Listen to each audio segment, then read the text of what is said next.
Well, good morning, everybody. I am the Bald Guy. I am so thankful you have joined me here today. We are continuing our journey into chapter 4. We're getting into the root of this story. Why did God reject Cain's offering? Well, we've already learned why we sacrifice in the first place. We've learned how they learned how to do it, which is very important into this next part. Okay? So, anyway, during the course of time, now what did that mean? That meant at the first of harvest, just as Cain was brought up to do, and what he probably did with his dad, and then when he got out on his own, started doing it. We don't know how many times he did it the right way before he finally messed up. And this is where he messed up. He brought fruit of the ground. What does that mean? Does that mean he did not give his wheat harvest because he was a farmer? Okay, he raised wheat. He should have gave 10% of the wheat. But what he did was that he went and got some fruit and berries and other stuff that was on the ground and kept all that wheat for himself. So in other words, he didn't do what he's supposed to. Okay? He didn't honor God by doing exactly the sacrifice that he was supposed to do that kept God in front. Okay, he decided to keep all that for himself. So, he brings this basket of fruit and stuff instead of the wheat like he was supposed to. Brings over the altar. Altar? What? No. Oh boy, I wonder what that looks like. Hey, I found a great picture of it, and I will put it on at the end of this video. You got to check that thing out. It is wild. It's sort of updated of what it, you know, it would have been a little bit more rustic, but it's pretty close to what they used to sacrifice during their time. Pretty interesting. Anyway, so back to the story. So he brings this, and how it was rejected, we don't know. I think that it would not start on fire, or every time it started on fire, God blew it out with wind. So it would not catch fire like it normally did. And we know that he did sacrifice before, and his dad taught him how to do it, and that he had probably done it several times and done it the right way. And when he knew that once he lit this thing, you know, he didn't have a match or a lighter, you know, two rocks rub together to form a little spark, boom, you know, and the whole thing ignites out of all this dry wood. So, but every time it lit, God probably blew it out with wind. That would be my assumption. Again, the Bible is not specific, but that would be my assumption that he just kept blowing it out with wind and was getting really frustrated. Like, why? Now, I do not think that Abel was with Cain. He was doing his own sacrifice and his part where the sheep were. Okay? Because remember, Cain's over here. Abel's over here doing his thing with the sheep. Cain's in the field. And I'm sure they had different sacrificial altars that they used. They didn't use the same one. I do not believe that. Okay, again, it's not specific. They could have. My new point to argue about. I mean, really. But this is the way I'm picturing it, okay? So, Cain gets all mad. He goes back home. Probably knocks the fruit over on the ground, says, fine, whatever, and then takes off, you know, and goes back, you know, to do his harvesting and then go back home. Wait a minute, I'll backtrack that.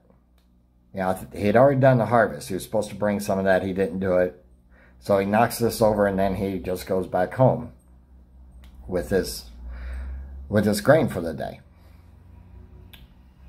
So, Abel, then we flash over to Abel, just like a movie. Now we're over to Abel.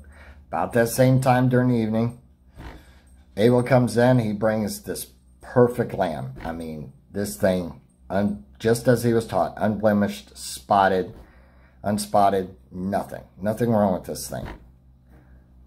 He kills it, puts it up, offers it up. And it's accepted. In other words, it took fire. And so Abel just goes back home too. Okay, work's done for the day. So then what happens? Well, Cain's getting pretty hot under the collar about this point. Okay, because they're all together having their one big meal, discussing their day. You know, Adam's back, lounging back. You know, they have these little small tables, and they're all lounging. Women are serving, and they're all lounging around, him and his sons, and then he asked how the day went, how'd the sacrifice go. I'm sure Adam really kept in touch with this stuff. And then, Cain, he just like, I went fine, whatever. You know, remember, I'm ad-libbing here a little bit, so just bear with me. He says it's fine, whatever. You know, I'm sure he just came out with some bald-faced lie. And then, you know, to save face, he's got his sons with him. He's going to save face. Yeah, it went good. Everything's good. Then he turns to Abel. Well, how'd yours go? Abel pretty much lays out the story. I brought my best lamb. I sacrificed. It went up. Oh, Cain just got furious at that point. Okay, I'm sure. And he probably, just as Judas did during that time, we can kind of see an exact kind of little storyline of what's going on here, except without then, you know, without Jesus there, you know, it was Adam. And Cain probably just gets up in a furious huff and walks off. So, God starts to talk to him. How did he start to talk to him? And what did he say? And what did all that mean? Now, we're going to get into that in our next part, but that is how it was rejected, was that Cain's heart was not in it. He did not bring what he was supposed to.